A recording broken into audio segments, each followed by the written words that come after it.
The tunnels beneath the dead city smelled like rust and old blood. Taiho walked through the narrow passage, his boots splashing in the dark water that never seemed to dry. Above him, 40 meters of broken concrete and twisted metal separated the last humans from the aliens who wanted them dead. 40 years.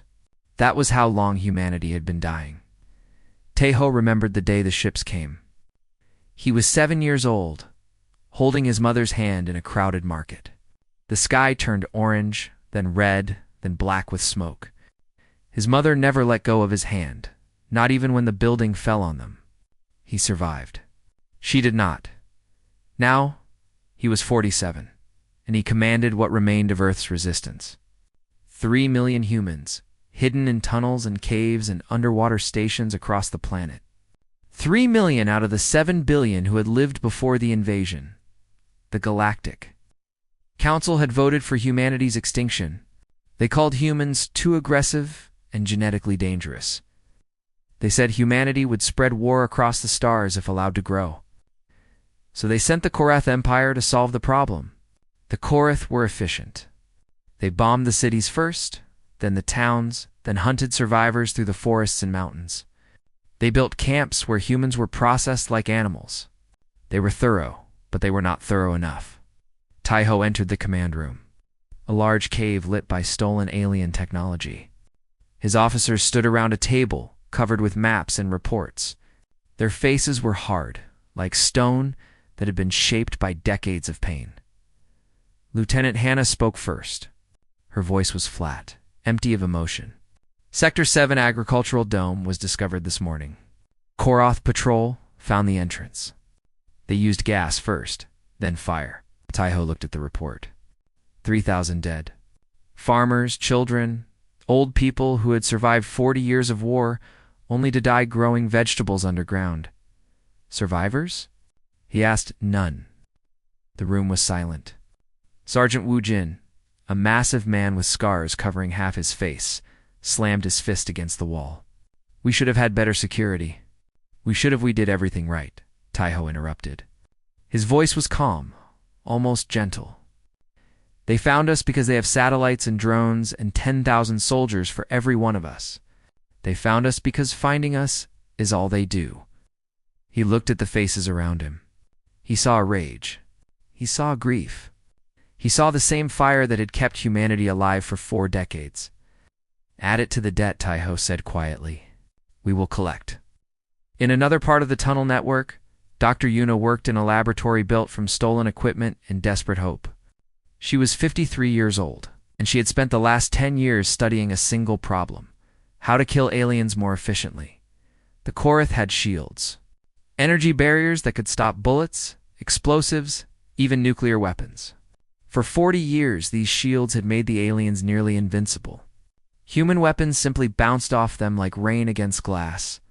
But Yuna had found something. A flaw. A tiny crack in their perfect armor. She held up a small device, no bigger than her hand. Inside it was a frequency generator tuned to a very specific wavelength. When activated near a Korath shield, it would cause a cascade failure. The shield would not just weaken it, would collapse completely. She called it the Fury Protocol. Yuna thought about her family. Her parents had died in the first bombing of Seoul. Her younger sister had been taken to a processing camp when she was 16. Yuna never learned what happened to her. She preferred not to imagine. For 20 years, she had dreamed of this moment. Not victory. She did not believe in victory. But payment. Balance. The chance to hurt the ones who had taken everything from her. She pressed the activation button. The device hummed with quiet power. It works, she whispered to herself. It finally works. Deep beneath the Pacific Ocean, Admiral Suji sat alone in her quarters. She was 61 years old, and she had been fighting since she was 21. Her husband had died in year 3 of the invasion. Her 2 sons had died in year 15 and year 22. She had no family left. She had nothing left except the war. On her desk was a photograph, old and faded. It showed a young woman smiling on a beach, surrounded by people she loved. Suji barely recognized herself in that picture. That woman had died with everything else. She pulled up a holographic display. 15 dots appeared, scattered across the solar system. Each dot was a human warship, built in secret over 30 years. They were small compared to Korath vessels, crude and ugly, but they were armed with weapons the aliens had. Never-seen weapons designed by desperate minds with nothing to lose. Suji had spent 4 decades preparing for this moment, stealing technology, training pilots, building ships in asteroid caves where Korath sensors could not reach. Thousands of humans had died to keep this secret. Thousands more would die to use it, but the dying would no longer be. One dash sighted. She opened a communication channel to all resistance cells across Earth. Her voice was steady. Cold, like ice that had frozen over an ocean of grief. This is Admiral Suji. Operation Reckoning is authorized. All units prepare for immediate deployment. 40 years ago, the galaxy decided humanity should die. They were wrong. In 72 hours, we will remind them why they feared us in the first place. We will take back our sky. Then we will take back everything they stole. This is not a request. This is not a hope. This is a promise. She ended the transmission and looked again at the photograph on her desk. She touched the faces of her sons, her husband, the person she used to be. I am sorry, she said softly. I am sorry it took so long. In tunnels and caves and hidden stations around the world, 3 million humans heard the message. Some cried, some prayed. Most simply checked their weapons and waited. Captain Taiho gathered his team in the command room. On the holographic display, showed them the first target, the Korath orbital station above Earth, the heart of the alien occupation. "I think we are broken," he said. "They think we are beaten. They have spent 40 years hunting us like animals, and they believe we have nothing left." He looked at each of his officers. At Hannah, who had survived 2 years in a prison camp. At Wujin, who had lost his entire family in one night. At the young soldiers who had been born in tunnels and had never seen the sun without fear. "They are wrong," Taiho said. "We have everything left. We have our hate. We have our memory. We have 40 years of debt to collect, and we will collect every drop." He activated the battle plan. The holographic display filled with vectors, targets, and timing sequences. "No mercy," Taiho said. "No negotiation. No surrender. They wanted extinction? We will show them what extinction looks like." The room responded with silence. Not the silence of fear, but the silence of purpose. The silence of people who had already died inside and had nothing left to lose. The war for Earth was about to change. The hunted were about to become the hunters, and the galaxy would learn to fear the species. It had tried to erase. The Korath orbital station hung above Earth like a metal moon. It was massive, home to 50,000 alien soldiers and administrators. For 40 years, it had been the symbol of humanity's defeat. Every order to hunt survivors, every command to bomb hidden settlements, every decision to continue the extinction came from this station. Captain Taiho looked at it through the viewport of his small warship. His vessel was ugly, built from stolen parts and human desperation. It had no name, only a number. But it carried something the Korath had never seen before. "All ships activate Fury Protocol on my mark," Taiho said into his communicator. His voice was calm. His hands were steady. He had waited 40 years for this moment. 15 human warships emerged from behind Earth's moon, moving fast and silent. The Korath detected them immediately.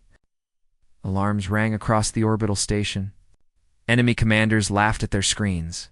15 ships against a station defended by 200 fighters and shields, strong enough to stop a nuclear blast.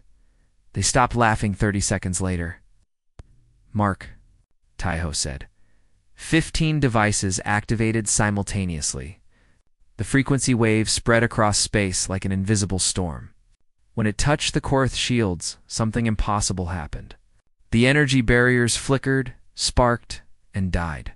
Every shield on the station, every shield on the fighters, gone in an instant. Panic filled the Korath communication channels. Commanders screamed orders that made no sense. Pilots tried to restart systems that would never work again. For the first time in their history, they were naked against their enemies. The human ships did not hesitate. Missiles streaked through space, slamming into the unprotected station. Explosions ripped through hull sections that had never been designed to take direct hits. Human fighters engaged Korath vessels in brutal close combat, ramming them when ammunition ran low. Taeho watched a young pilot, barely 20 years old, steer his damaged ship directly into a Korath cruiser. The explosion destroyed both vessels instantly. The pilot had sent one final message before impact: for my parents. There were many such messages that day. The battle lasted for hours. When it ended, the orbital station was a field of burning debris falling toward Earth.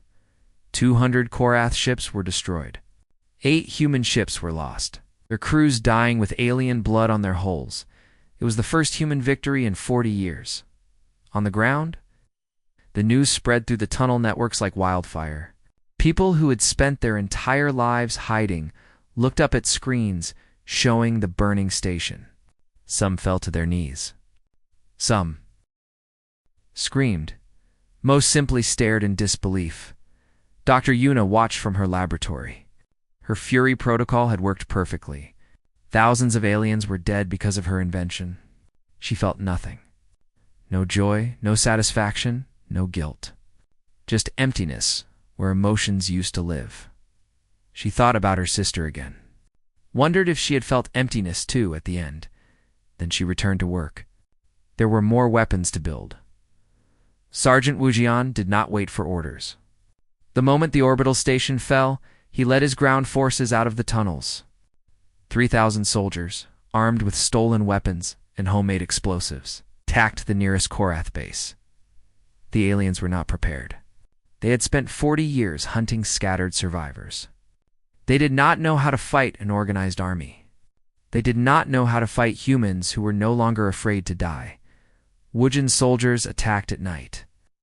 Using the darkness like a weapon, they cut power to the base, then moved through the blackness with knives and silence. Korath soldiers died without seeing their killers. Officers were found in their quarters with their throats opened. When dawn came, the base belonged to humanity.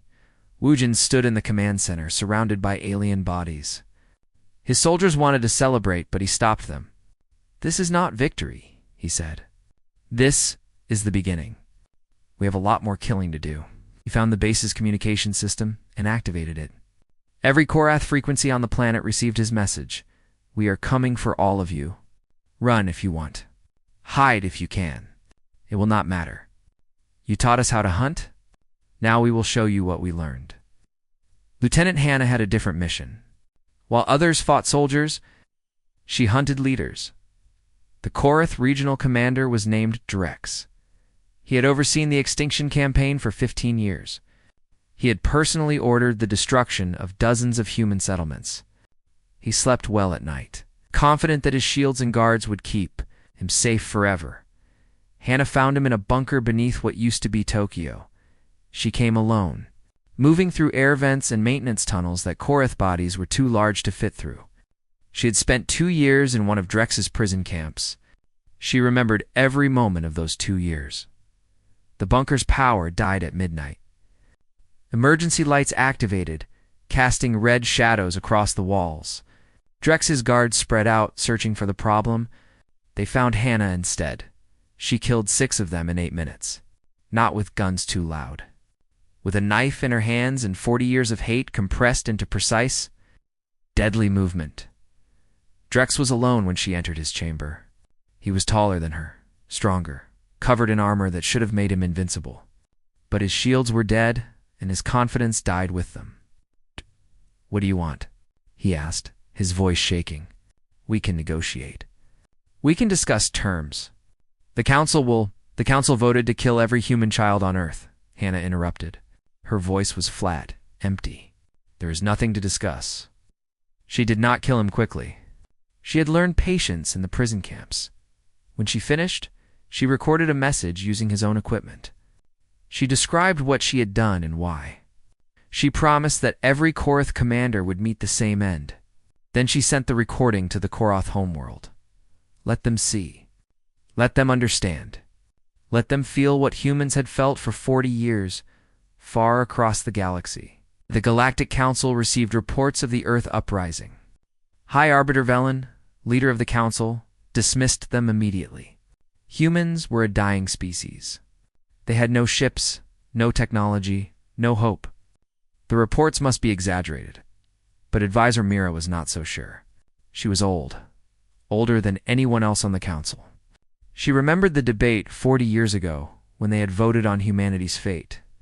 She had voted against extinction, not because she loved humans, but because she had studied them. She had read their history, their literature, their records of war. She knew what humans were capable of when pushed too far. Now she sat in her quarters, reading the latest reports from Earth, the orbital station destroyed, ground bases falling, Korath commanders dying in their sleep, and everywhere the same message, "We are coming." She called for an emergency council session. The other members arrived annoyed, expecting to hear more exaggerated stories. Instead, Mira showed them footage captured from the orbital station battle. Human ships ramming Korath vessels. Human pilots choosing death over retreat. Human voices on the communication channels, calm and cold, speaking of debts and payments. "They are not fighting to survive," Mira said. "They are fighting to destroy." There is a difference. A species fighting for survival will accept peace when offered. A species fighting for revenge will not stop until the enemy is gone. The council members shifted uncomfortably. Commander Torvak, the Korath military representative, laughed. "They are insects," he said. "We will send a proper fleet and crush them in days." Mira looked at him with something close to pity. "You have spent 40 years teaching them to hate you. Now, you will learn what that means." Torvak ignored her. He sent orders to the Korath homeworld, assembled the largest war fleet in the Empire's history. 200 ships, enough firepower to crack a planet. They would arrive at Earth in 3 weeks. Admiral Suji received intelligence about the coming fleet. She gathered her commanders and showed them the numbers. 200 ships against the 7 human vessels that remained. The math was simple. The math said humanity would lose. Suji smiled. It was not a happy smile. It was the smile of someone who had already accepted death and found freedom in that acceptance. "Good," she said. "Let them come. Let them bring everything they have. We will make them pay for every ship. We will make them bleed for every kilometer. And when we are gone, they will remember the cost." She looked at her officers, at Tai-Ho and Hannah and Wujin and all the others who had survived 40 years of hell. "We cannot win," she admitted. "But we can make sure they never forget us. We can make sure that 1,000 years from now, the galaxy still trembles when it speaks our name." The officers nodded. They understood. They had always understood. This was not about victory. This was about legacy. This was about making the universe pay for what it had done. The Korath fleet would arrive soon.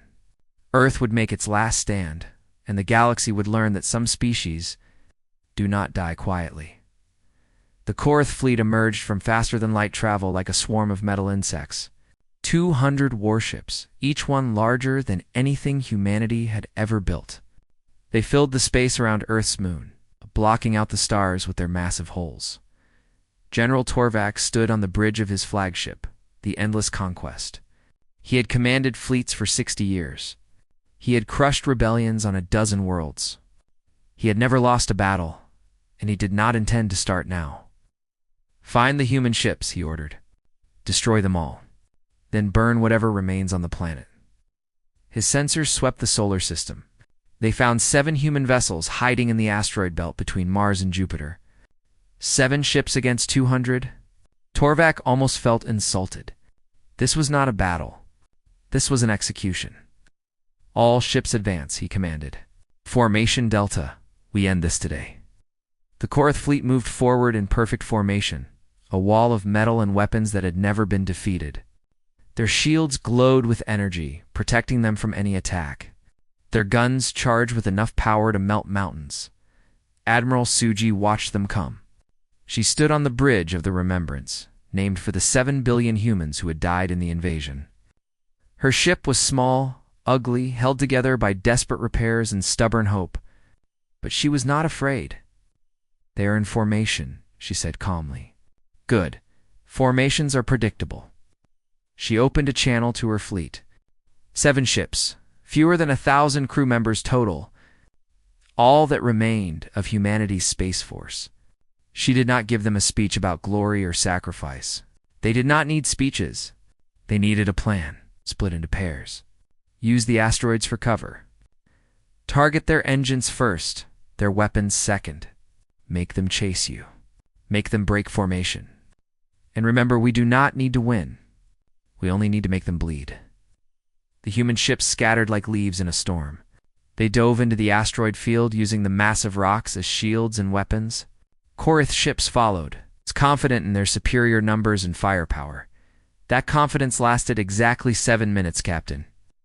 Taiho's ship emerged from behind a spinning asteroid, directly behind a Korath cruiser. Before the alien vessel could turn, Taiho activated the Fury protocol. The cruiser's shields collapsed instantly. 3 missiles hit its engines, leaving it spinning helplessly in space. Taiho did not finish it. He moved on to the next target, leaving the crippled ship for its crew to watch as their fleet began to fall apart. All across the asteroid field, the same scene repeated.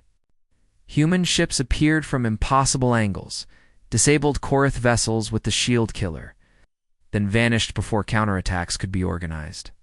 The aliens had never fought an enemy that moved like this, unpredictable, reckless, seemingly unafraid of death. General Torvak watched his perfect formation dissolve into chaos. Ships that tried to maintain position were picked apart. Ships that broke formation got lost in the asteroid maze. Communication channels filled with panicked voices, commanders screaming for support that could not reach them. "What are they doing?" he demanded. "This is not how war is fought." His tactical officer had no answer. The humans were not fighting to win. They were fighting to destroy as much as possible before they died. There was no counter-strategy for an enemy that had already accepted death. Lieutenant Hana commanded one of the smaller human vessels. Her ship had taken heavy damage in the first hour, 1 engine gone, half her weapons offline. A smart commander would retreat. Hannah was not a smart commander. She was a survivor of the prison camps, and she had stopped being smart years ago. "Target the flagship," she ordered. Her crew looked at her like she was insane. The flagship was surrounded by protective vessels. It had the strongest shields in the fleet. Attacking it was suicide. Hannah smiled. "We are all dead anyway. Let us die somewhere that matters." Her damaged ship limped through the battle, avoiding larger engagements, slipping past distracted Korath vessels. The aliens did not notice Hershey was too small, too damaged, too insignificant to worry about. She got within 500 meters of the flagship before they saw her. By then, it was too late. The Fury protocol deactivated a section of the flagship's shields. Hannah's ship, carrying its entire remaining payload of explosives, slammed into the hull at full speed. The explosion ripped through 3 decks, killing hundreds of Korath crew members. Hannah died instantly. Her last transmission was 3 words: "Debt partially paid." General Torvak felt his ship shake from the impact. Alarms screamed across his bridge. Damage reports flooded, engines damaged, weapon systems offline, hull integrity compromised. His flagship, the symbol of Korath military power, was bleeding. For the first time in his career, Torvak felt something he did not recognize. It took him a moment to understand what it was. Fear. Sergeant Woojin was not in space. He was on Earth watching the battle through stolen Korath sensors. When he saw Hannah's ship hit the flagship, he laughed a harsh, bitter sound that had nothing to do with joy. "That is how we fight," he told his soldiers. "That is who we are. Remember it." He returned to his work. While the fleet fought above, its ground forces continued liberating Earth. Korath bases fell one after another, their garrisons weakened by troops sent to support the fleet. Woojin showed no mercy to surrendering enemies. Why would he? They had shown no mercy for 40 years. The space battle lasted 18 hours. When it ended, humanity had lost 5 of its 7 ships. Over 800 humans were dead. But the Korath had lost 47 vessels, with 60 more severely damaged. Nearly 15,000 alien soldiers had died. It was the first defeat in the Korath Empire's history. General Torvak looked at the damage reports and made a decision that would echo across the galaxy. "All ships retreat," he ordered. "Fall back to defensive positions. We will regroup and return with overwhelming force." His officers stared at him in disbelief. Retreat? The Korath Empire did not retreat. They had never retreated from any enemy. "We are retreating from animals," one commander protested. "From a species we almost exterminated? The Council will. The Council can fight them themselves," Torvak snapped. "I will not lose more ships to these creatures. They do not fight like rational beings. They do not value their own lives. How do you defeat an enemy that wants to die as long as it takes you with it?" The fleet withdrew. Damaged ships limped towards safer space. The few human vessels that remained did not pursue. They had nothing left to pursue with. But they had one. Against impossible odds, against the greatest military force in the galaxy, humanity had won. Admiral Suji stood on her damaged bridge, surrounded by exhausted crew members. The Remembrance had survived, barely. Its hull was scarred, its weapons depleted, its engines struggling, but it was still flying. She opened a channel to the remaining human forces. "They are retreating," she said simply. "For the first time in their history, the Korath Empire is running from a fight. We did that. We showed them what humanity can do." She paused, looking at the stars through her cracked viewport. Somewhere out there, beyond the asteroid field, the Korath homeworld waited. The planet where the invasion was planned, the planet where extinction was celebrated. "We are not done," she continued. "They tried to kill us all. They almost succeeded. But almost is not enough. Almost means we are still here. And now we are coming for them." She turned to her navigation officer. "Set a course for Korath space. We are going to return their visit." On the Galactic Council station, far from Earth, the news arrived like a shockwave. The Korath fleet had retreated. Humans had won a battle against the galaxy's greatest military power. The species that was supposed to be extinct was now advancing toward Korath territory. High Arbiter Velen called an emergency session. The council members gathered in the Great Hall, their faces showing confusion, disbelief, and in some cases fear. Advisor Mira did not speak during the meeting. She simply sat and watched her colleagues argue about what to do. Some wanted to send more ships to help the Korath. Some wanted to negotiate with the humans. Some wanted to pretend the problem would solve itself. None of them understood what was happening. But Mira did. 40 years ago, Council had voted to exterminate a young species that might one day threaten galactic peace. They had created the threat they feared. They had turned farmers into soldiers, children into orphans, peaceful world into a factory of vengeance. Now that vengeance was coming, and Mira was not sure anything could stop it. She looked at the star map showing human ships moving toward Korath space. Small dots, insignificant compared to the vastness of the galaxy. But those small dots had just defeated an empire. The galaxy had wanted humanity gone. Instead, they'd woken something ancient, something they did not understand, something that would not stop until the debt was paid. Mira closed her eyes and wondered, how many worlds would burn before this was over? The Korath homeworld had never known war. For 3,000 years, their empire had conquered others. Their cities were beautiful, their people comfortable, their children raised with stories of glorious victories against weaker species.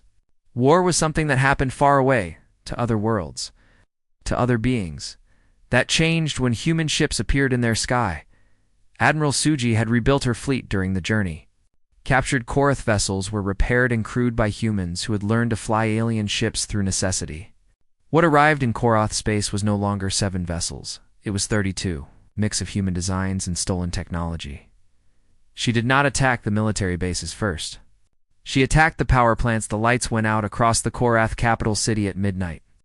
12 million aliens woke up in darkness, confused and afraid. Emergency systems activated, but they were designed for natural disasters, not for war. Nobody had ever attacked the homeworld before. Nobody had ever dared. While the city stumbled in darkness, human ground teams landed in the industrial districts. Sergeant Wu Jin led the first wave. He had traveled across the galaxy to stand on the world that had voted for his family's death. He wanted to see it up close. He wanted to smell the air that their leaders breathed when they decided humanity should die. "Destroy the factories," he ordered. "Leave the hospitals and schools.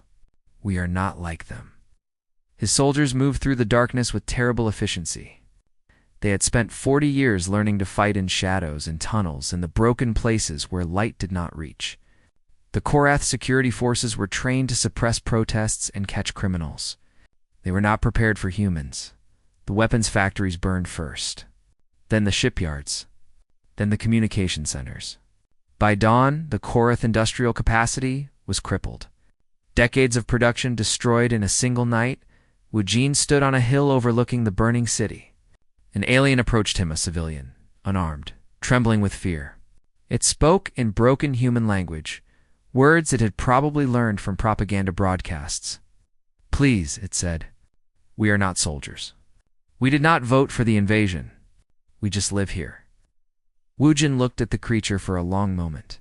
He thought about all the humans who had said similar words before they died.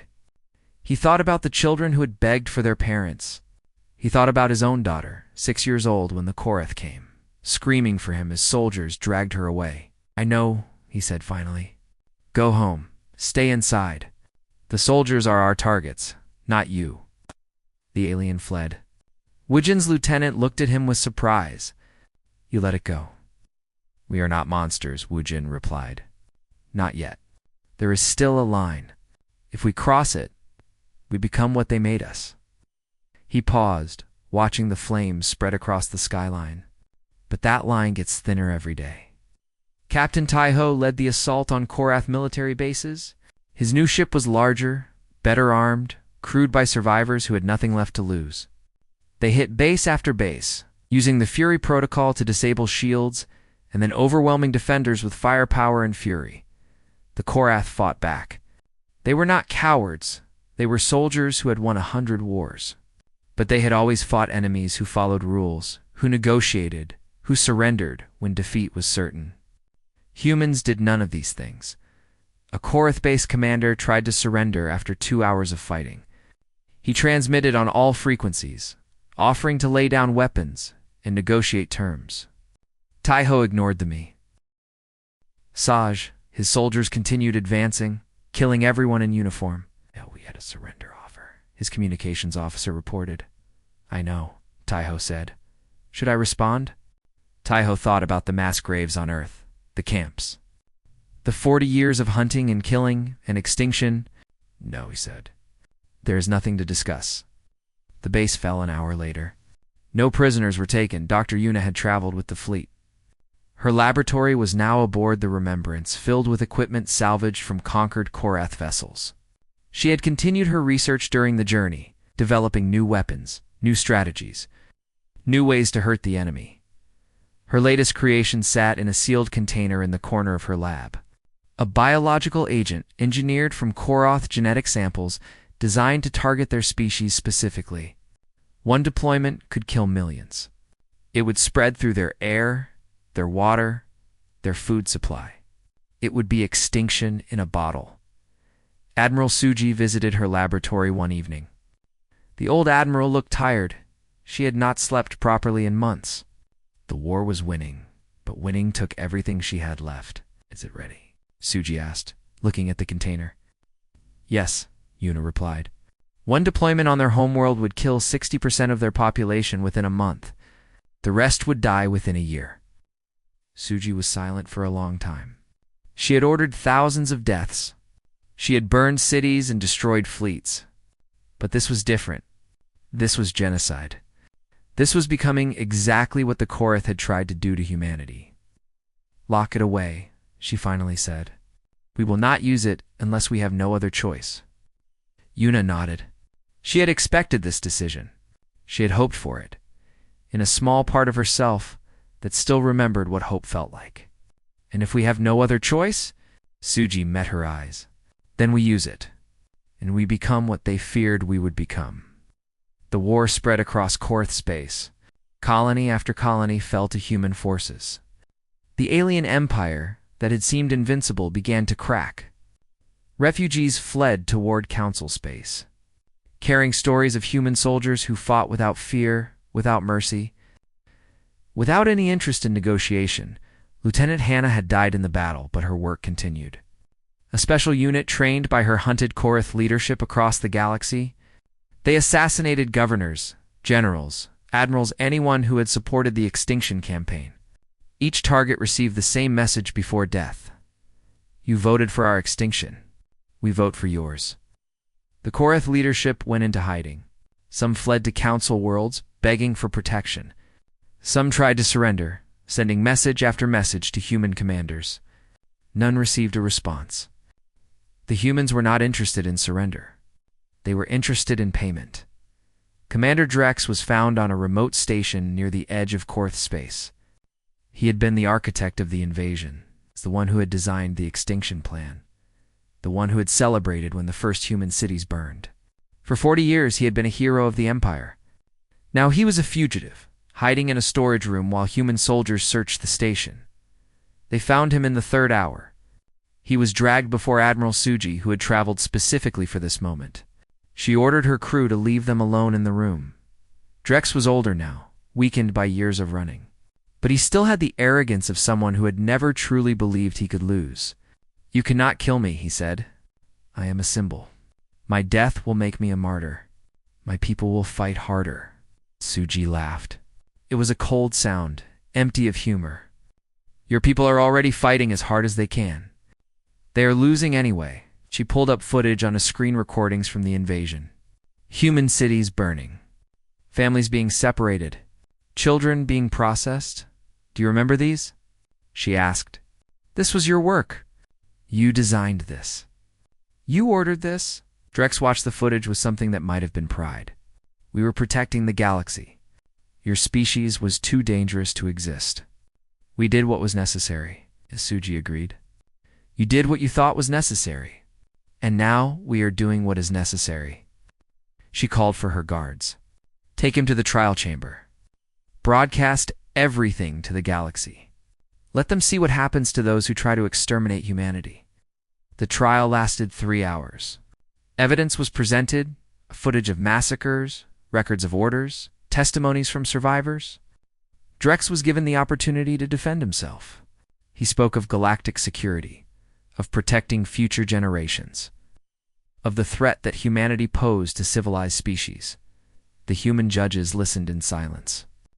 When he finished, they pronounced their verdict in unison, guilty of genocide. Sentence: death. Drex was executed that evening. The footage was broadcast across the galaxy not as propaganda, not as a threat, but as a statement. This is what happens. This is the cost. This is the debt being paid. The Galactic Council watched the broadcast in emergency session. High Arbiter Velen looked at the faces around her representatives of 50 species, many of whom had supported the Extinction campaign, all of whom were now terrified. We must stop them, one representative insisted, before they destroy the entire Korth Empire, before they come for us next. With what? Another asked. Our fleets. They defeated the Korth with a handful of ships. What makes you think we would do better? Advisor Mira spoke for the first time. There is only one way to stop them, and it is not war. The council turned to her. What do you suggest? Mira stood slowly, her old bones aching. We give them what they want. Recognition, reparations, justice. We acknowledge what was done and take responsibility. We offer peace, real peace. Not surrender, but partnership. They will never accept, Velen said. They want revenge, not peace. Perhaps, Mira admitted. But if we do not try, then war is certain. And in that war we will learn what humanity truly is. I do not think we will like the answer. The debate continued through the night. Outside, in the darkness of space, human ships continued their advance. The Empire was burning. The galaxy was trembling, and humanity was just getting started. The Korth. Homeworld burned for 7 days. Admiral Suji did not order the fires. She did not need to. 40 years of infrastructure power plants, factories, military bases collapsed under human assault. The flames spread on their own, consuming a civilization that had believed itself untouchable. Sergeant Wu Jin walked through the capital city on the final day. Alien civilians watched him from broken windows, too afraid to run, too exhausted to fight. He had killed more enemies than he could count. He had destroyed more buildings than he could remember. But standing here, in the heart of the empire that had murdered his family, he felt nothing. That worried him. He found a small park near the government district. In the center was a statue of the Karath Emperor who had approved humanity's extinction. The statue showed him pointing toward the stars, a symbol of conquest and glory. Wu Jin looked at it for a long moment, then raised his weapon. The statue shattered under sustained fire. Pieces of metal scattered across the ground. When Wu Jin finished, nothing remained but a broken base and dust. "Feel better?" his lieutenant asked. "No," Wu Jin admitted. "I thought I would. I thought destroying them would fill the hole they made. But it does not." He looked at the burning city, at the terrified civilians, at the ash falling like gray snow. Maybe nothing will. The Galactic Council assembled the largest fleet in its history. 50 species contributed ships, over 2,000 vessels in total. They gathered at the edge of council space. A wall of metal and weapons pointed toward humanity. High Arbiter Velen addressed the fleet commanders. "We cannot allow this to continue," she declared. "The humans have become exactly what we feared. They are burning worlds, executing prisoners, spreading chaos across the galaxy. If we do not stop them now, they will come for us next," the commanders agreed. They had seen the footage from Korath's space. They knew what humans were capable of. Fear drove them. Fear of becoming the next target. Fear of facing an enemy that did not value its own survival, but before the fleet could advance, a message arrived from advisor Mira. She was old, barely able to stand, but her voice was clear. "I am going to the humans, alone. I will offer them peace. If they refuse, you can begin your war. But you owe me one chance." Ellen wanted to refuse. Every instinct told her this was foolish, that the humans would kill Mira and use her death as propaganda. But she also knew that Mira had been right about everything so far. She had warned them not to attack Earth. She had warned them about human psychology. She had predicted every disaster before it happened. "One chance," Velen agreed. "But if you are not back in 48 hours, we attack." Mira traveled alone to the Korath homeworld. Her small ship was unarmed, broadcasting peace signals on all frequencies. Human vessels surrounded her within minutes, weapons locked. Ready to fire, Admiral Suji looked at the sensor readings with suspicion. A single council ship? No weapons, no escorts. It was either a trap or genuine desperation. Either way, she was curious. "Let it land," she ordered. "But if anything seems wrong, destroy it immediately." Mira landed in the ruins of the capital city. She stepped out of her ship slowly, her old body struggling with the gravity. Human soldiers surrounded her, weapons raised, faces hard with 4 decades of hatred. "I am Advisor Myra of the Galactic Council," she announced. 40 years ago, I voted. Against the invasion of Earth, I have come to offer peace." The soldiers did not respond. They waited for orders, fingers on triggers, ready to kill at a word. Captain Taiho arrived 30 minutes later. He looked at the frail alien with cold eyes. He had heard of Mirath, the one council member who had opposed the extinction vote, but one vote did not balance 40 years of murder. "Why are you here?" he asked. "Because the galaxy is about to destroy itself," Mira replied. "A council fleet is gathering. 2,000 ships. They believe they have no choice but to fight you. If that happens, millions will die on both sides. And even if you win, other species will rise against you. The war will never end." Taiho smiled without humor. "We have been at war since before I was born.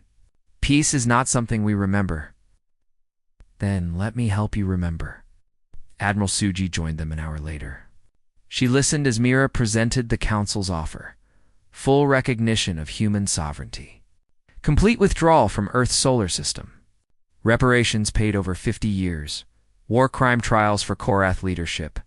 In exchange, humanity would cease military operations and join the Galactic Council as a member species. Suji heard the offer in silence.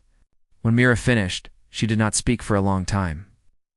"You are offering to treat us as equals," Suji finally said. "After voting to exterminate us, after watching your allies hunt us for 40 years, now that we have proven we can fight back, you want peace." "Yes," Mira admitted. "I will not lie to you. The Council is offering this because they are afraid.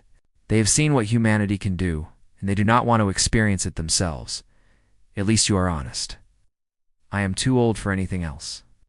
Myra stepped closer, her voice dropping. "I know you want revenge.